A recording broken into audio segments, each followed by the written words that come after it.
Yo, what's good, everyone? Welcome back. So, if you haven't heard, I actually ended up moving recently, and I'm finally getting settled in to my new place here in Salt Lake City, Utah, which is a big change, of course. I've lived in California my entire life, never lived outside of this 15 to 20 mile bubble that I grew up in. So, this is a huge change. And a lot of you on Twitter and a lot of friends have been asking me, why did you move? So I wanted to use this week's video as an opportunity to talk about that and I guess just share what's been going on. So for those of you who've been following me for a while or who know me a little better, you will know that I suffer from panic attacks. It's something that I've struggled with for quite a few years now, but over the past 3 years or so, they've gotten quite a bit worse. At its worst, I was having them multiple times per day, but as time has progressed, I've gotten more used to them and learned how to cope a little bit better. So in general, it's gotten a lot more manageable, but they've never really gone away 100%. And I don't know if they will. So at the start of the year, I decided to get health insurance. And health insurance is something that I haven't had since, I guess I had my last job, which was probably like 5 or 6 years ago now. And I guess that's just the reality of America. No, I'm just kidding. So yeah, I guess that's just the reality of being a freelancer or a contractor. You don't really get benefits and you don't really get health insurance. Everything I do in esports and everything beyond that is all freelance work. So I don't get benefits, I don't get health insurance, I don't get dental, I don't get none of that. But at the same time, I didn't qualify for free healthcare and I didn't have enough money to pay for it. So I just went the last 5-ish years without actually having health insurance, which as a side note is really scary for someone with panic attacks because a lot of the time I think I'm actually dying, especially early on when I didn't know what was happening. I literally thought I was dying multiple times per day. So you can see how that's kind of a problem. So yeah, at the start of the year, I finally shelled out some money and got health insurance for the first time in a while, which was really awesome because I finally felt like I can go to a doctor, get checked up, talk about my problems, and hopefully get things worked out for me. So after my initial checkup, I mentioned to my doctor that I have frequent panic attacks, and she agreed. She said that you do have a lot of anxiety, you do get frequent panic attacks, so what I want to recommend to you is therapy, and she also recommended that I take medication. And growing up, I think mental health, and especially medication for mental health, was heavily stigmatized around me. I don't know if it's strictly a Latino thing or it's just the environment I was in, but that was something that was stigmatized. So I was kind of scared of taking medication, but I was super open to the idea of doing therapy. It's something that I wanted to do for a while. And now that I had health insurance, they would be helping cover some of that. So yeah, soon after that, I started therapy and it's been one of the most amazing experiences of my life. Also kind of a mind fuck. So one of the first things that I met with my therapist about was, of course, panic attacks. One of the first things that my therapist recommended to me was that I stop smoking weed, I stop drinking, stop doing any mind-altering substances, just basically getting sober, staying sober.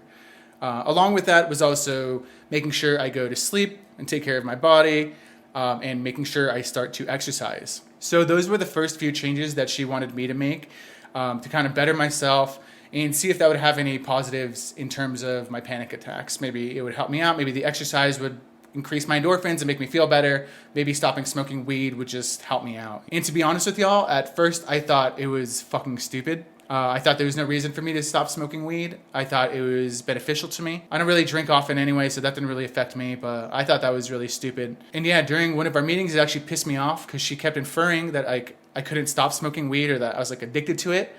And I got really pissed and I made it a goal that week. I was like, I'm not going to fucking smoke. I'm going to cut down hella just to prove her wrong.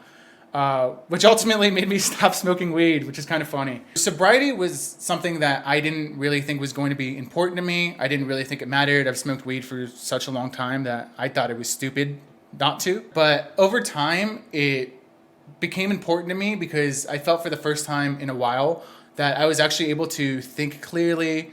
My mind wasn't as foggy and I could just generally think and operate better. I in no way mean to put myself on a pedestal. I hate people who talk about their sobriety as if they're better than other people. That's not my intention at all. It's just for me right now, it's important for me to be sober. I feel like it's not gonna last forever. Eventually I'm sure I'll drink or smoke again.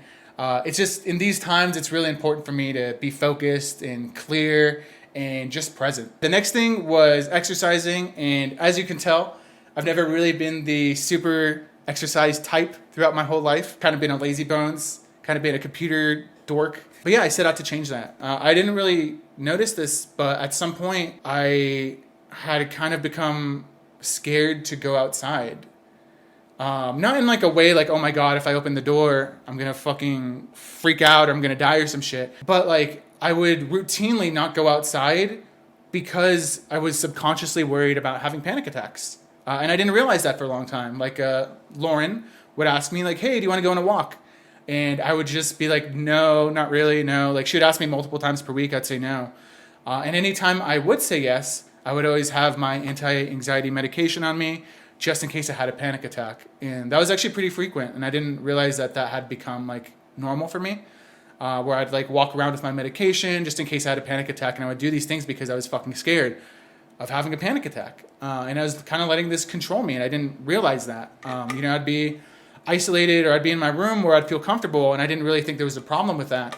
But when I started realizing like, hey, I'm not exercising, I'm not going outside and getting sun, or like I'm not doing these things I used to do because I am scared of having a panic attack, then I kind of realized that it's a problem. So yeah, I started taking care of myself. I started exercising, and I started just kind of realizing that I wasn't really the version of myself that I liked or that I wanted to be. I started to realize that I have a lot of shit that I need to work on.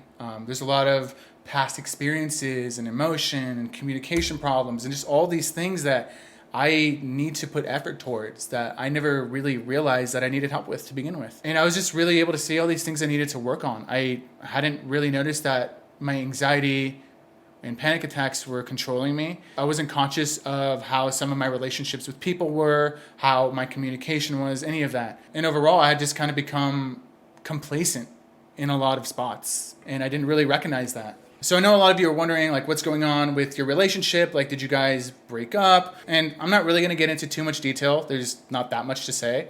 But basically, we just both kind of realized that we're in different places in life, and right now, at least, we just need to spend some time apart from each other.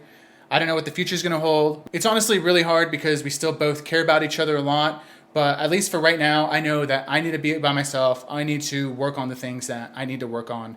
And I don't know if I can really do that in my old environment, which, to be honest, was the entire point of moving. I got to a point where I felt unable to work on things I needed to work on at home. Things just got really overwhelming and hectic. And I really just felt like I needed my own space. I needed my own spot to just be able to work on content, to be able to work on music, and to be able to work on me and the things that I want to improve at. And I want to cut in again real quick to clarify that this isn't because of anything going on at the house. This isn't because of anybody in particular. This is just because of me. I need my own space. I need to be somewhere quiet, calm, relaxed, and just have a place that I can call my own. A quiet spot with no distractions where I can just work on the shit that I need to work on. So yeah, that's the reason I moved.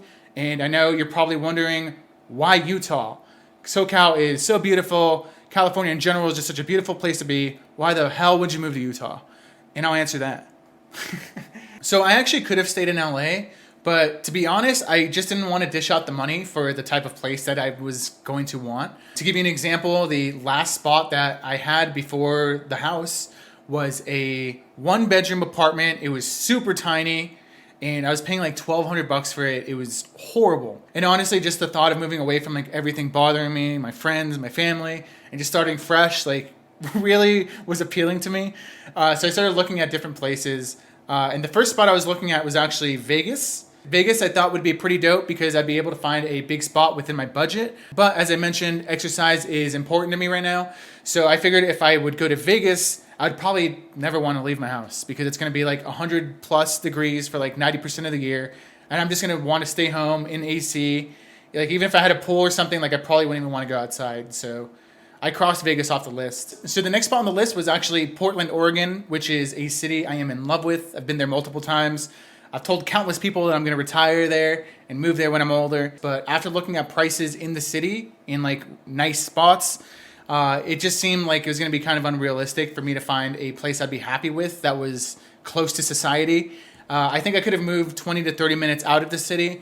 But I thought it was important in case I ever wanted to be social or start making a shitload of friends or something, if the pandemic ever ends. I thought it was important that I should be in the downtown area. So Portland was still kind of up there, but a bit further down the list. So one day I'm talking to one of the dudes from Chaos, who also happens to be my video editor. Hi, Brock. Everyone say hi, please. I was talking to him about the situation, about me moving, and he's like, yo, come to Utah, man. And I actually scoffed IRL. I was actually like, dude, what the fuck? Like, I made this face. I was like, Utah, bro? Like, ugh. So I decided to just kind of look it up and see what Utah has to offer. And it was actually pretty dope. So one of the first things I saw was like really nice hiking, ton of nature stuff, nice places, just a lot of like outdoorsy, naturey stuff to do, which I thought was super sick.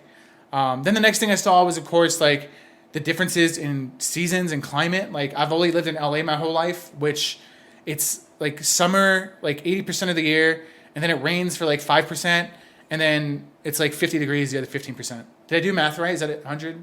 But yeah, in LA you don't get like variance in weather. It's just the same shit all the time, which is kind of cool, but like I'm over it. I've been there long enough. I'm down for change. And then of course, housing was going to be cheaper. Yeah, it just seemed like a pretty awesome move. The only thing holding me back was that it was a little further away than anticipated, but who cares? So after doing my research, I came across a bunch of Reddit threads talking about drawbacks of moving to Utah.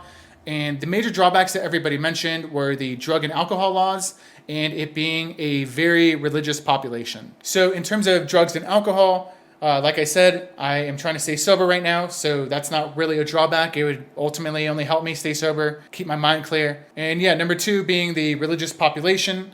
Honestly, doesn't bother me at all. I am not religious at all. I don't know what I believe in, but I don't care what anyone else believes in either. In terms of them being like cliquey or really like inclusive, I don't give a fuck. I'm very lone wolf to begin with. I am very independent. I think I do well on my own. So I guess that doesn't really bother me either. Like I'm not trying to befriend the whole fucking city. I'm not trying to like hang out with everyone every single day. We're in a fucking pandemic. Stay home.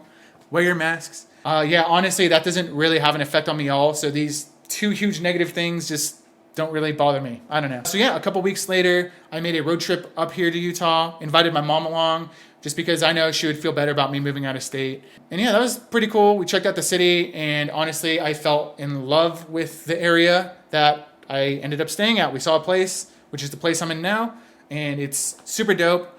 It's really nice. It's not too expensive. I have a 2-bedroom place. Like I have a room, like I have a studio room. I'll give you guys a house tour next video. But I have like this room. I have my bedroom, there's like a downstairs area. Like I have so much space.